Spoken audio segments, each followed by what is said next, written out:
In this video, we are going to be talking about ionization of acids and bases. And I know this is from the chapter Equilibrium, and I also know I have not worked on this for more than a year. I apologize for that.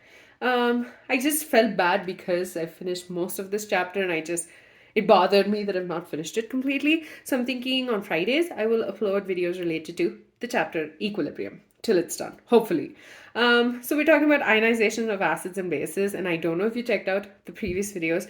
They were related to the various theories of acids and bases. So this particular topic is more like a compilation of whatever you learned with respect to the various theories of acids and bases. So you've learned about the Arrhenius concept, the Bronsted Lowry theory of acids and bases, as well as the Lewis theory of acids and bases. So first of all, we're talking about the Arrhenius theory. So Arrhenius theory is very useful when we talk about ionization, is because most of the chemicals and biological systems take place in the aqueous medium. So when you have an aqueous medium, you have the ability of them completely, dissociating. So the Arrhenius theory, first of all,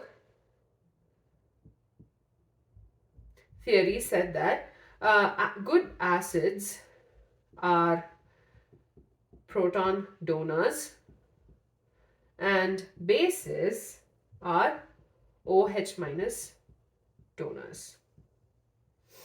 So basically good acids completely dissociate to form protons, H plus ions, and good bases give rise to OH minus ions. So when you have examples can be included as HClO4, which is perchloric acid, HCl, HBr, HNO3, and H2SO4. So hydrochloric acid, hydrobromic acid, nitric acid, and sulfuric acid are good acids because they are proton donors, or they donate H plus ions, and they basically completely dissociate in the solution to give us the H plus ions. On the other hand, bases, examples include LiOH, NaOH, KOH,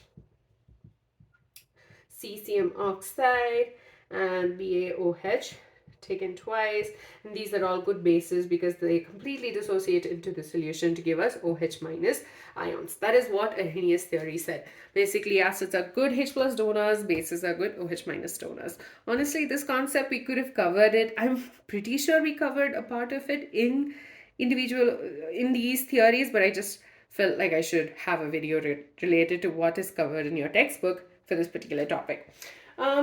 The next thing they talk about in this concept is the Bronsted Lowry theory.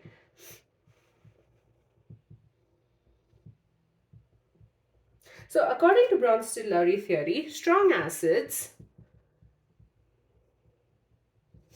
are good proton donors and strong bases are good proton acceptors. So strong acids tend to be good proton donors and strong bases tend to be good proton acceptors. So what came about was the fact that you have a relationship that is Ha, which is aqueous, plus H2O gives rise to what is an equilibrium with H3O plus A minus. So here you have Ha. Ha is an acid.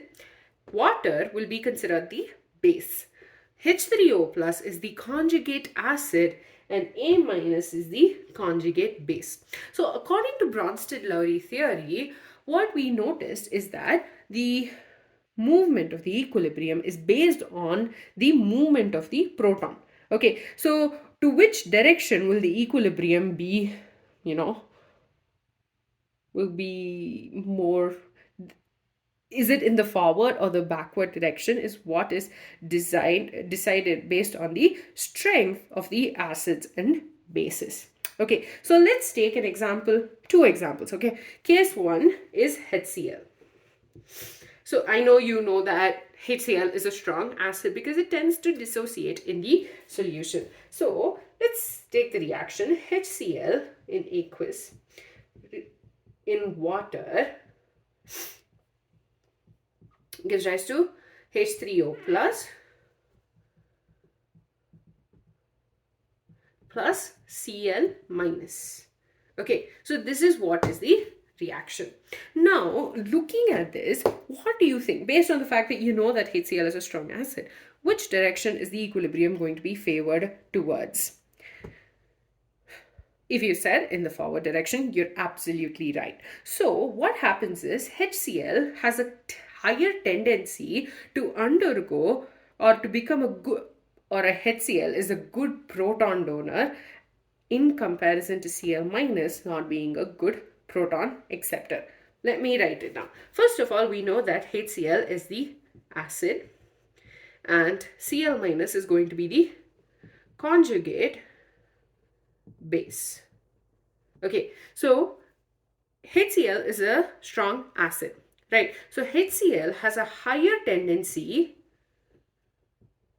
to lose the proton. Okay, and the Cl minus has a low tendency to accept the proton.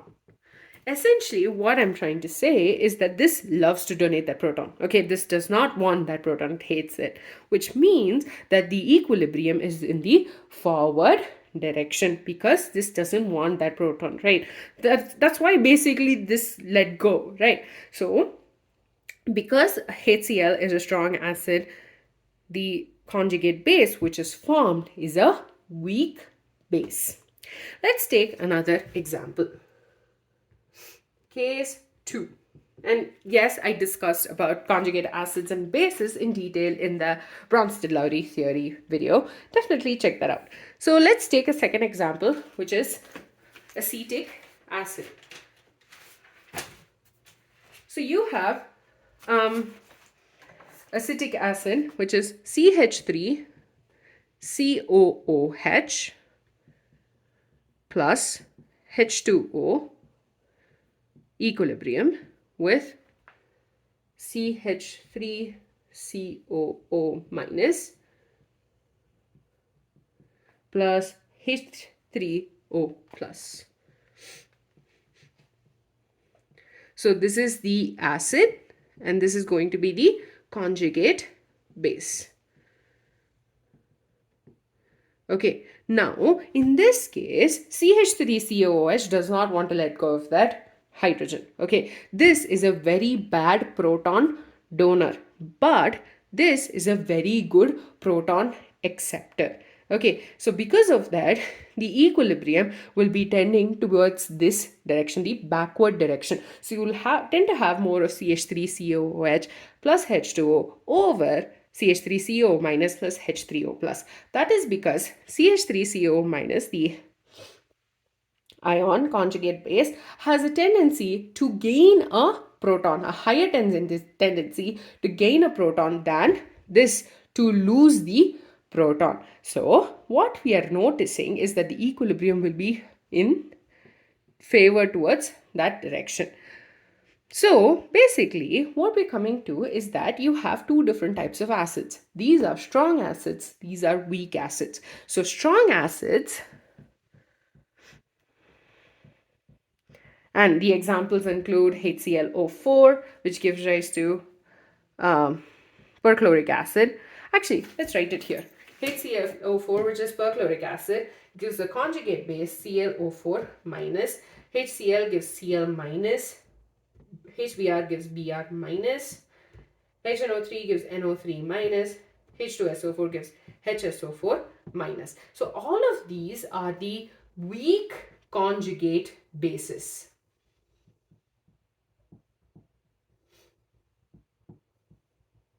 So strong acids tend to have weak conjugate bases. Now, when we talked about a weak acid like acetic acid, examples of other weak acids include HNO2, HF, and all of these give rise to a strong conjugate base. So weak acids gives rise to a strong conjugate base. And obviously the other two are also going to be true. So when you have a strong base, you will have a weak conjugate acid. And when you have a weak base, you'll have a strong conjugate acid. So essentially what's happening is when you have a strong acid, it's giving rise to a weak conjugate base because this conjugate base does not want to move back to this state. On the other hand, for weak acid, you have the conjugate base which is stronger because you want the reaction is more favored to this direction. The same is true for strong bases as well. I hope all of that made sense. This was just an overview of what you've learned with respect to the various theories. And in the next video, I think we'll be talking about the ionization of water. And I know that there's an example of indicators in this ionization of acids and bases. I wanted to talk about that after we discussed the ionic product of water. So with that, we're done with this video.